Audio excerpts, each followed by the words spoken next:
Pourquoi est-ce que tu as choisi de faire la maîtrise? Ouf, tu me poses une bonne question. Ok, attends 2 secondes.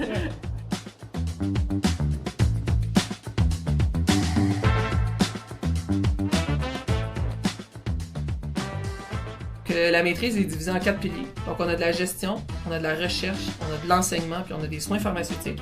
Puis après ça, on a une année de résidence. Puis là, dépendant de la concentration de la maîtrise qu'on fait, donc soit établissement de santé ou soit soins ambulatoires, les stages de la résidence vont être divisés d'une façon différente. Donc, il y a certains stages obligatoires pour certaines concentrations, il y a certaines rotations qui sont juste faites en établissement de santé, certaines qui sont juste faites en soins ambulatoires. J'aime vraiment, premièrement, faire partie là, vraiment de l'équipe multidisciplinaire, puis d'être très proche des médecins, des nutritionnistes, tout le monde qui est impliqué. De voir mes patients comme à tous les jours aussi, je trouve ça le fun d'avoir un suivi comme rapproché. Après mes études en pharmacie, j'ai vu qu'en travaillant, il y avait certains éléments qui nous manquaient, surtout au niveau de la compréhension de la littérature scientifique, puis de la mise à jour des connaissances. Puis j'avais des amis qui faisaient leur maîtrise, eux, en établissement de santé. Ça avait de l'air super intéressant. Donc j'ai décidé de rentrer.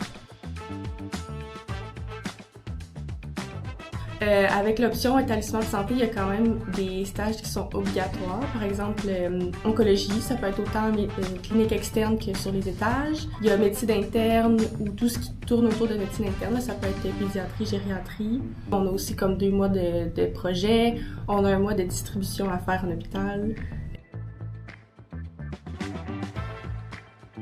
Donc, l'urgence, par exemple, en hôpital, c'est considéré comme des soins ambulatoires. Les GMF, c'est considéré comme des soins ambulatoires. CHSLD ou Maison de soins des aînés, ce sont tous des soins ambulatoires. On a 4 stages en pharmacie communautaire, alors que ça, en établissement de santé, en ont pas. Et nous, on a une rotation obligatoire en GMF. Les cours qu'on a de plus que la concentration établissement de santé, ce sont les cours de gériatrie, de médecine interne / psychiatrie. C'est vraiment ce qu'on va aller chercher, le petit côté de plus que l'établissement de santé.